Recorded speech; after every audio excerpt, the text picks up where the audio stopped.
Bonjour à tous, et tout d'abord avant de commencer, je tenais à vous souhaiter une très bonne année 2018 avec argent, bonheur, famille, la totale, que du meilleur pour vous. Maintenant que c'est fait, petite présentation, moi c'est Dernak et vous êtes ici sur la chaîne du Déclic. Le Déclic c'est quoi? C'est une nouvelle chaîne YouTube dans laquelle je vais parler de plusieurs choses. On va découper un petit peu ce mot-là. Le déclic, le D simplement pour du jeu. Et oui, effectivement, il y aura du jeu, que ça soit du gaming, de jeux vidéo, des présentations de boîtes de jeux. Et oui, des vieux jeux de société, je vous en présenterai quelques-uns que j'ai à la maison. Et alors aussi maintenant le clic. Le clic, pourquoi? Parce que je vais parler de petits phénomènes d'internet, des choses un peu particulières que l'on trouve sur le net. Pas de top 10, parce que c'est pas vraiment mon trip, mais bon, on va essayer de vous plaire un maximum. Et enfin, le déclic, le mot en entier. Le déclic, c'est quoi? C'est la présentation. C'est, voilà, j'ai le déclic, je réfléchis à certaines choses, et oui, il va peut-être falloir réfléchir un peu dans ces vidéos, ou pas, on verra. Alors, commençons tout de suite par cette première vidéo. Il y a un truc qui me déplaît fortement pour le moment, c'est, vous savez, on est dans les mois d'hiver, et on a énormément de lampes chez nous, en Belgique surtout. On a beaucoup de lampes au niveau des villes qui éclairent tout et vraiment n'importe quoi. Vous avez des coques qui sont au-dessus des lampes, on ne sait même pas à quoi elles servent vu que ça part vraiment dans tous les sens. On est l'un des pays les plus vus de l'espace pendant la nuit. Vous dire vraiment à quel point c'est chiant. Moi, je suis un astronome amateur, c'est-à-dire que j'aime bien voir un petit peu ce qui se passe dans l'espace. Mais malheureusement, avec cette pollution nocturne, c'est pas possible. D'autres pays, eux, par exemple, vous allez même en France, vous, chers amis français, où vous êtes dans les régions Hautes-Alpes et des choses pareilles, où vous avez moins de villes, vous pouvez observer facilement l'espace. Simplement, observer juste une chose qui nous réunit tous, c'est la Voie lactée. Voilà ce que je vais vous parler aujourd'hui dans cette première vidéo. La Voie lactée. Mais la Voie lactée, c'est quoi? Qu'est-ce que la Voie lactée? D'où vient ce nom? Qu'est-ce que c'est? On va parler un petit peu de taille, on va parler un petit peu de distance aussi, de découverte. Enfin bon, voilà. Pour commencer, la provenance de ce mot. De ce que l'on sait, la Voie lactée, ou Milky Way pour les Anglais, viendrait de la Grèce antique. Dans l'histoire, dans la mythologie, Zeus, voulant rendre immortel Héraclès, le fit téter le sein de Héra qui est en train de dormir. Malheureusement, Héraclès étant du genre gros bouffon, gros glouton, il y alla un tout petit peu fort. Et de ce fait-là, Héra n'a pas vraiment apprécié, s'est réveillé, arracha le gosse de sa poitrine, et tout en l'extirpant de là, un jet de lait se répandit dans l'air, dans l'espace. D'où le nom, la Voie lactée. Mais bon, faut pas croire non plus que dans toutes les régions du monde, c'est exactement la même chose. Vous allez prendre le continent asiatique, pour eux, c'est un fleuve. C'est un fleuve qui porte le nom de Tian. Vous allez du côté de la Polynésie, c'est à peu près la même chose. Mais eux, c'est pas un fleuve, c'est carrément un bras de mer.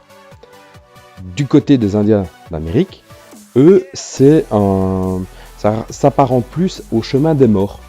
Voilà, c'est le chemin des morts qui, avec les étoiles, est un peu balisé comme des petits feux de camp répartis sur la route pour les guider jusque l'éternité. Par exemple, vous avez l'Estonie. L'Estonie, quant à elle, est beaucoup plus terre à terre parce que quand elle voit arriver une bande de Voie lactée, elle se dit, ben voilà, les oiseaux migrateurs vont partir. Du coup, on va se retrouver sans nourriture pendant un petit temps, donc on va devoir se diriger vers autre chose. Et seulement quand ils voient arriver la constellation du Cygne, ils savent que les oiseaux migrateurs vont revenir. Ce qui est une bonne chose pour eux. Donc vous voyez, quels que soient les peuples du monde, chacun a sa propre vision de la Voie lactée. Quand ont été faites réellement les premières observations? Apparemment, ça remonterait quand même assez loin, même avant Jésus-Christ.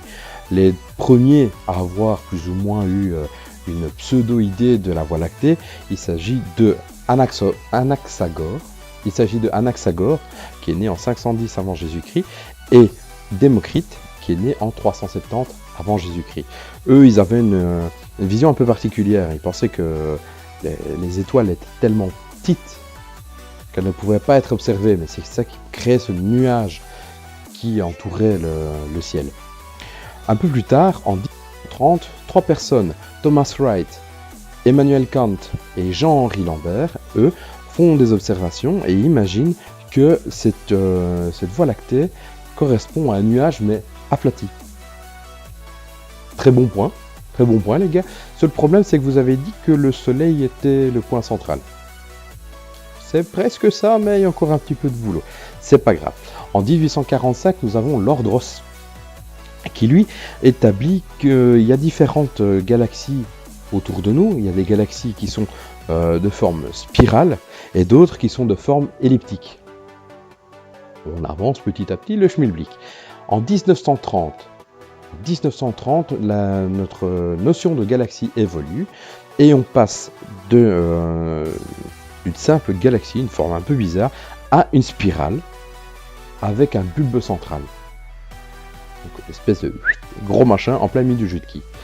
Alors, évidemment, petit à petit, l'évolution se fait. On découvre en plus que notre galaxie est une galaxie barrée. Donc, la galaxie barrée, c'est, vous avez le bulbe central, mais vous avez une barre qui la parcourt. D'accord ? Et vous avez ensuite des bras qui partent un petit peu dans tous les sens sur les côtés. Voilà.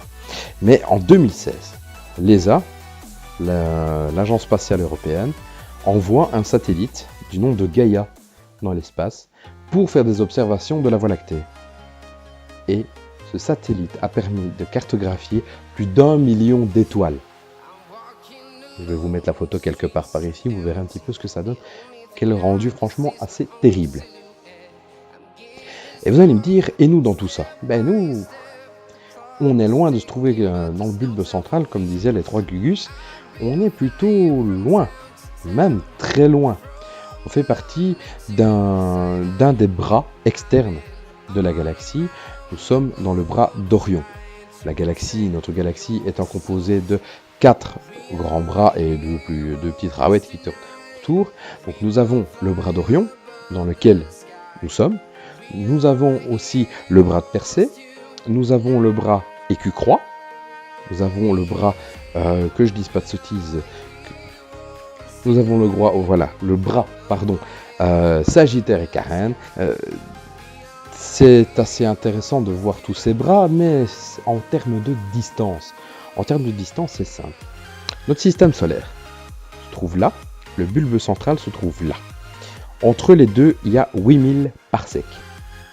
Petite dédicace aux fans de SF, les parsecs, que ce soit les Star Trek, Star Wars, etc. Vous voyez un petit peu le bazar. Eh bien, pour tout vous dire, un parsec correspond, je relis ma fiche, 3,085 fois 10 exposant 16 mètres. Calculette, vous voyez un petit peu déjà cette bonne petite distance. 21 600 années-lumière, en sachant que une année-lumière correspond à 9500 milliards de kilomètres. C'est pas la porte à côté, on n'est pas prêt d'y aller. En plus, tout en sachant qu'à l'intérieur de ce bulbe, il y aurait un trou noir qui se situerait à peu près autour de Sagittarius.